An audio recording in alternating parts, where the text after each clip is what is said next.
அனைவருக்கும் வணக்கம் தான். தமிழகத்தை அமைந்துள்ள கற்பது தமிழ்.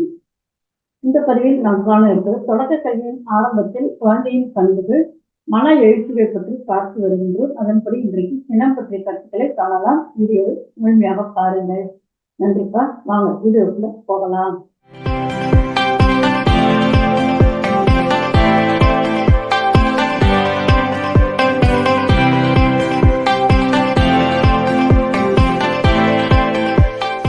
இனம் அல்லது கோபம் அல்லது ஆங்கர் தன்னையும் பிறரையும் கெடுத்து எப்போதும் துன்பத்தையே நீடிக்க செய்கின்ற மன உணர்வு தான் இனம் ஆகும். இதனை ஏற்படுத்தும் ஹார்மோன்கள் அட்ரினலின், நோரட்ரினலின், டெஸ்டோஸ்டெரோன் மற்றும் கார்டிசோல் போன்ற மன அழுத்த ஹார்மோன்கள் இதனை ஏற்படுத்துகின்றன. குழந்தைகள் கோபத்தை உணரும் நம்பி, அதாவது முன்பள்ளி குழந்தைகள், அதாவது வயது 3 முதல் 5 ஆண்டுகள் வரை. கோபத்தின் வேர்கள் 4, அதாவது பழி மற்றும் அவமானம், பெருமை, பாதுகாப்பின்மை, கனவுகள் ஒத்தி வைக்கப்படுதல் அல்லது மறுக்கப்படுதல். இந்த குழந்தைகளுக்கு அடிப்படையாக இந்த 4 காரணங்களை கூறுவார்கள்.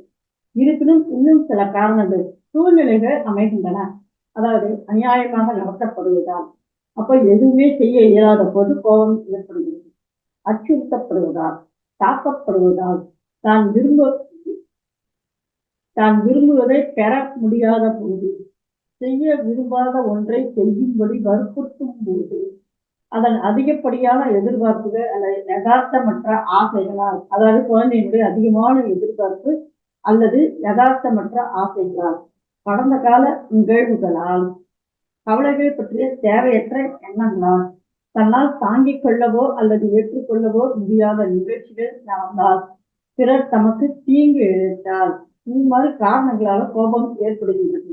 அதே சமயம் தனது நம்பிக்கையை பிறர் தகர்க்கும் செயல்களால் மன இறுக்கம் ஏற்படுவதால், இது உளவியல் அறிஞர்கள் என்ன சொல்கின்றார்கள்னா, பெரும்பாலும் ADHD இதனால் ஏற்படுகின்றது என்று கூறுகின்றார்.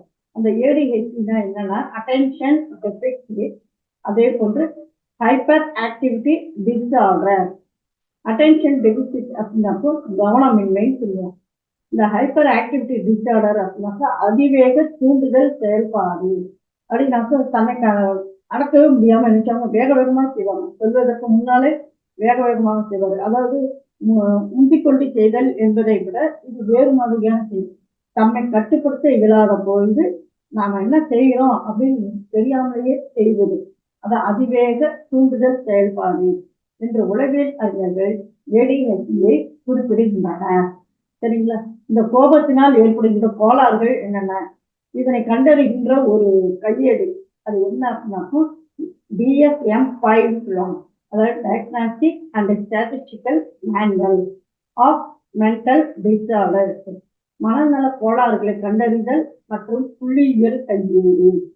அது என்ன கூறுகின்றது என்றால், இடைப்பட்ட வெடிப்பு கோளாறு, எதிர்ப்பை எதிர்க்கும் கோளாறு, சீர்குலைக்கும் மனநிலை சீர்குலைவு கோளாறு, எல்லைக்கோடு ஆளுமை கோளாறு மற்றும் இருமுனை கோளாறு என்று 5 கோளாறுகளை அது குறிப்பிடுகின்றது. சரி, இந்த கோபத்தினால் ஏற்படக்கூடிய பாதிப்புகள் என்னென்ன?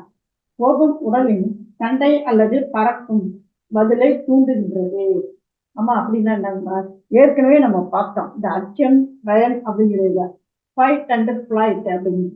ஒண்ணு என்ன செய்வாங்க, எதிர்த்து சண்டை போடுறது, அது ஃபைட்டு. 2வது என்னன்னாக்கும் இடத்த விட்டு எழுந்துருதுகள், அப்படின்னா என்னங்கம்மா, இந்த அதான் ஃபிளைட்டு. அதாவது இப்போ காஃபி வந்து சூடா இருக்கு அப்படின்னு சொல்லி சொன்னா என்ன செய்வாங்க அப்படின்னாக்கா, இன்னொரு டம்ளர்ல மாற்றி ஆற்றும் போது அந்த சூடானது தணிகிறது. அது போன்று கோபப்படுகின்ற இடத்தில், அதாவது வாதம் வருகின்ற இடத்தில் என்ன செய்வாங்க அப்படின்னாக்கா, எதுக்கு இருந்தாதானே சண்டை அல்லது வாதம் விட்டும் அப்படிங்கிறதுனால கோபம் அதிகமாகும் அப்படிங்கிறத நினைச்சுவாங்க, இருக்கிற இடத்த விட்டு எழுதி செல்லுங்க, அதான் ஃபிளைட்டு. சரிங்களா? உளவியலாளர்கள் இதனை கூறுகின்றார்கள், ஃபைட் அண்ட் ஃபிளைட். பிற உணர்ச்சிகளில் பயம், உற்சாகம் மற்றும் பதற்றம் ஆகியவை அடங்கும். தினசரி வாழ்க்கையில் உடல் மற்றும் உடல்நல பிரச்சனைகள் தோன்றுதல், குடற்புண் உண்டாதல், அட்ரினல் சுரப்பிகள் அட்ரினலின் மற்றும் கார்டிசோல் போன்றவை அதிக அளவு சுரக்கின்றன. அதனால் மன அழுத்தம் ஏற்படுகிறது. நம்மை விட்டு பிறர் மனத்தளவில் விலகி இருப்பார். அதாவது நம்ம விட்டு அவரு தள்ளியே இருப்பாங்க மனசளவுல. சிந்தனையில் குழப்பம் மற்றும் தடுமாற்றம் ஏற்படுதல், உணர்ச்சி மாற்றங்கள் ஆகியன உடல்நல பாதிப்பு மட்டுமன்றி உடல்நல பாதிப்புகளையும் ஏற்படுத்துகின்றன. இதனை கட்டுப்படுத்துகின்ற பகுதி எது அப்படின்னாக்கா ஹைப்போதாலமஸ். இப்போ மாணவர்கள் என்னும் பொழுது வகுப்பறையில் ஆசிரியர் எவ்வாறெல்லாம் இந்த கோபத்தை தவிர்க்க செய்யலாம் அப்படின்னாக்கும், அதாவது பாரபட்சமான நடத்தைகள் இதை ஆசிரியர் செய்தல் கூடாது. பிற மாணவர்கள் முன்பாக குறை கூறுதல் கூடாது.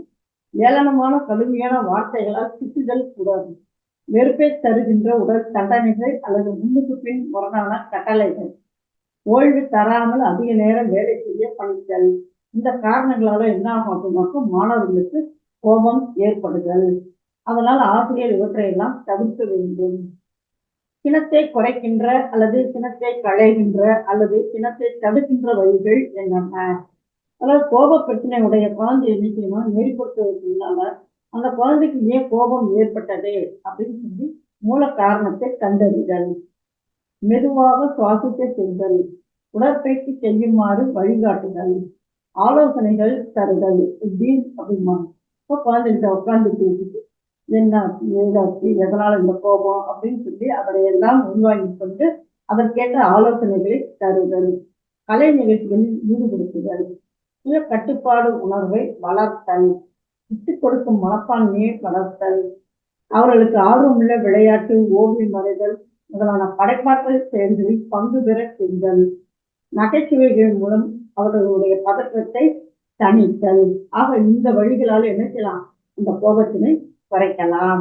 ஆக சினம் அல்லது கோபம் அல்லது ஆங்கர் பற்றிய கருத்துக்களில் நாம் பார்த்தோம்னா இதனோடு தொடர்புடைய வீடியோக்களை மீண்டும் ஒரு புதிய பதிவில் சந்திப்போம். அனைவருக்கும் நன்றி, வணக்கம்.